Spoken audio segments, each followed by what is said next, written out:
Ukuthula kube nathi namhlanje ake sibheke lento politicians akubona abantu ongabathemba kufuneka ubazi ubathanda ungalaleli yonke into abayikhulumayo. Kade sigijima nje manje kuthiwa iVAT yakhuphuka kwenziwa yonke umsindo mankantolo yonke into egcina ingakhuphukanga. Sajabula wathi hey ngempela mhlambe iphathe ethile strong yenza ukuthi nokuthi kuthe mase sekuvotelwa lento yefinance ke manje wasethiwa no kulungile akukhuphuke upetrol. Mawukhuphula upetrol I think 6 cents or whatever, it doesn't matter, but politicians lento befuna ukuyenza ukuthi sikhokhe thina esiphilayo eseyabantu nje ekugcineni yenzekile. Kungcono mhlawumbe ukhuphuka kweVAT ngoba wazi ku0 something, kanti la ku petrol the moment ukhuphula upetrol ukhuphula yonke into from itekisi, public transport noma whichever mode. Ema supermarket bazofaka imali, so kunzima nje ukuthi ungabathemba ama politicians abangumsindo gijima ku television enza yonke into ekugcineni base bethi hayi no sibabambile, kodwa ngoba vele bahlala ndawonye ba enjoy bona oblue light phela ekugcineni base kuthiwa ke no abavume ukuthi upetrol awukhuphuka. So into yepolitiki nje la sibonisana khona ukuthi ungayifaka ekhanda izwe ungazi uagwishe kakhulu ubeke benze bakuthanda. You can't stop them whenever sebefuna indlela yokwenza bogcina beyenzile. Buka nje our president kade ele phesheya ethi uhambela isizwe, ngeke uhambela isizwe no business people uzuhlale nabo kwi meeting. Usually mayihamba upresident uhamba nabo business people, uhamba nenqwaba ngathi nekhuluma bona babhizi bacanvas into zamabhizinisi ecaleni, kodwa le besiyibonile ivisit was different because ufuna beze khona la osomabhizinisi abahambe ngemali yestate ngoba uba ngumsindo phesheya.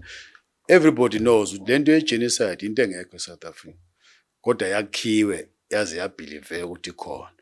So abantu abasenza government babehleli lapha na Oval engathi bazobukela, azange bakhuluma baphekezela upresident abakhuluma, khuluma business people oyedwa ke uminister ngoba ngokwebala wazifikela ukuthi ibala emhlophe wanika ithuba ukuthi akhulume. So wena ke mabe umuntu nje ungamoshi isikhathi sakho uzokhushukela umoya ngoba uthi usupport iphathi ethile, mabe into eyikhulumayo yenza isense kuwena kulungile ngoba ekugcineni bona bahlala ndawonye baphinde futhi bakhuluma ulimi lwabo baplana ngathi thina somphakathi.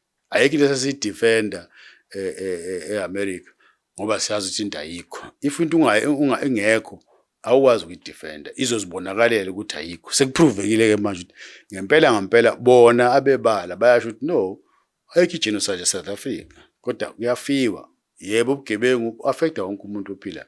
So wena ke njengomuntu nje ordinary person beza ukuthi bathini musuba entertainer, cabanga iTV kusukela ekseni ngaleli langa kwaze wasa waphinda phindwa izinsuku into eyodwa. You paying wena for a television but itshela into eyodwa ngama angle ahlukene. So ke umuntu onsundu please focus entweni zakho uzenzele into ezophilisa wena nabantwana bakho. Le politics kuhle uunderstand ukuthi kwenzekani nini makwenze njani. So thina ke njengabantu abansundu sisasele bandla kutheni sibe nokufakwa emnothweni. For instance umuntu omnyama mawakhuluma ngerace nje kuyena usumqedile, kanti irace is something else. Yabo nje uJune manje kuzokhona umjaho usuke eMaritzburg eThekwini or vice versa, kuthiwa yini le race emahashini masobuka amahashi sithe irace course ila irace akho. So kwezinye inhlamba khuluma ngerace ukhuluma ngenye into umncintiswano irace, kodwa kuthina endle emnyama once waphatha irace usugadlile. Why singayicabanga lento osibuke ngendlela eyiyona? Ikhona vele irace ngokwebala ukuthi lo uyirace ethile, kodwa le ukuthi masekuthiwa umuntu uracist sengase kufa abantu impela ibhlungu. Ake sibheke indlela nathi manje ukuthi kusho ukuthini uburace. AmaSulumane ayazi irace yini, amaJuda ayazi irace yini, abamhlophe bayazi irace yini. Mabethi baya race bona they are competing. So once wayemasterisha ke le nto yokucompete you become a racist. ikhona linye igama futhi elenza abantu babulalane ukuthi umuntu ungibize ngo-K-word. U-K-word, I won't tell you ukuthi from which language, but ukuthi umuntu u-K-word usho umuntu uyikafere. Uyikafere means umuntu ostubborn, umuntu ongafuni ukushintsha into yakhe enze le wena wafika nayo. Abelungu bafikele eSouth Africa babona ukuthi indle emnyama asezisibonele ngeBhayibheli. Ubadayisela uJesu bathi asiwenzi lokho. Uthi bakhumula amabheshu bagqoka amabhuluku bathi asifuni lokho. Base kuthiwa hey laba amakafere futhi amakhanda abaqinile. But today igama ethi kafere kubhalwe emaphepheni. Uthola ukuthi kwabona abakhulu even eParliament khona ama-minister abanezikhundla ezinkulu nabafundisiwe ama-analysts la ukuthi wafundile abazi ukuthi ngempela ngempela igama lisuka kuphi ukuthi umuntu uyikafere unenkani ustabona akafuni ukushintsha yabo. Lase sibabiza manje ngani ngamabhinqa uthi ubani hayi ngoba akafuni ukushintsha iculture yakhe. That is a problem. Okufanele siyazi ukuthi all these words fanele wasebenzise ngendlela eyiyona. Ukuthi umuntu ekubize ngekafere wena usuzocasuka kubhalwe emaphepheni umbize ngo-K-word. No. Leli gama lisuka from a certain language. Ngikutshele ngoba ibazivusana nje into uma umuntu umfunza yonke, do your own research, then you'll find out ukuthi leli gama akulona igama elikhombisa ukuthi umnyama. Lisho nje kuphela ukuthi wena you are stubborn, unenkani. Mawazi isilungu akuyona ilanguage isilungu. Isilungu ulimi olihamba lithatha yonke indawo lihlanganisa kuze kuphume isingisi. Baboleka yonke indawo ubone ezikoleni lezi eside ama-model C eKZN angazibiza ngani manje.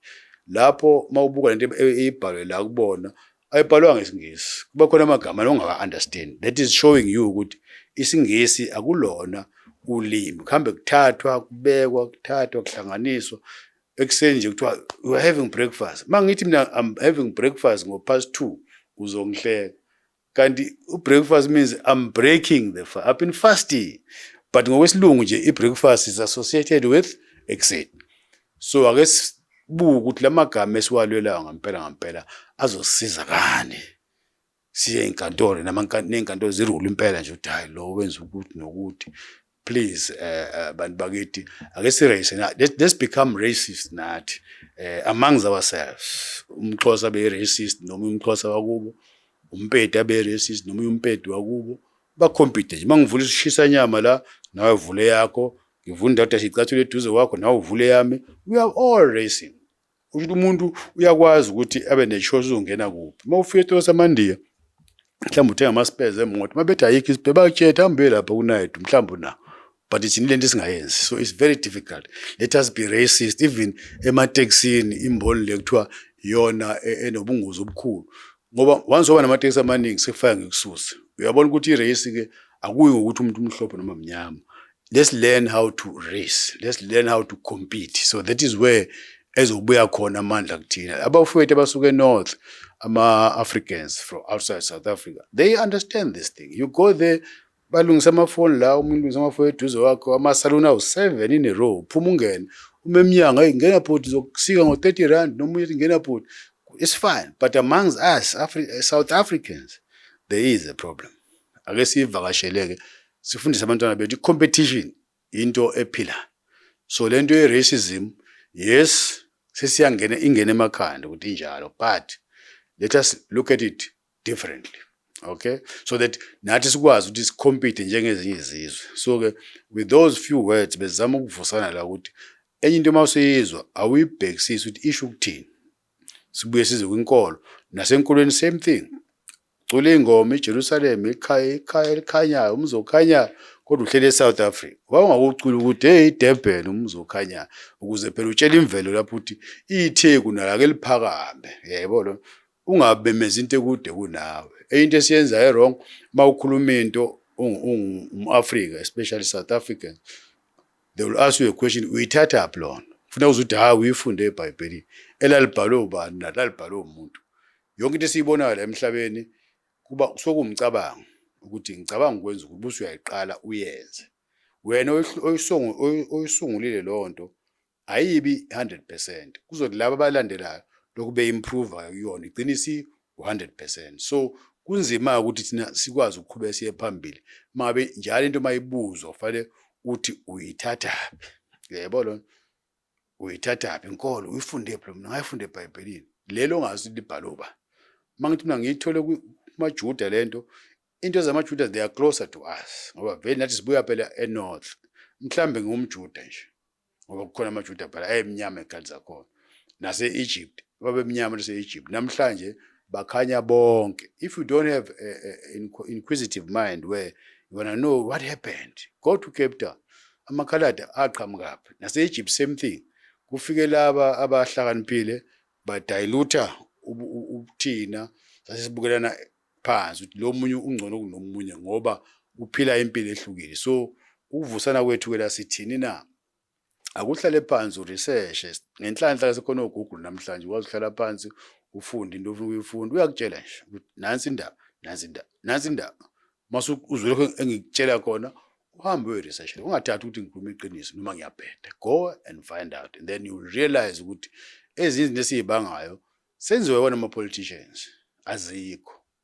A politician will tell you ukuthi na umhlaba u-empty hamba uthathe na ugijime uyothatha umhlaba mase ufika usungaphakathi only then you realize hey amanzi awekho umgwaqo awukho yabo aninazi insiza sibhizi ke manje sibanga ukuthi ke abantu abahlala lapha banakekelwe ngani sisakhombisa nje kwezinye izizwe ukuthi thina indlela esicabanga kancane ngayo ngabe ingakanani.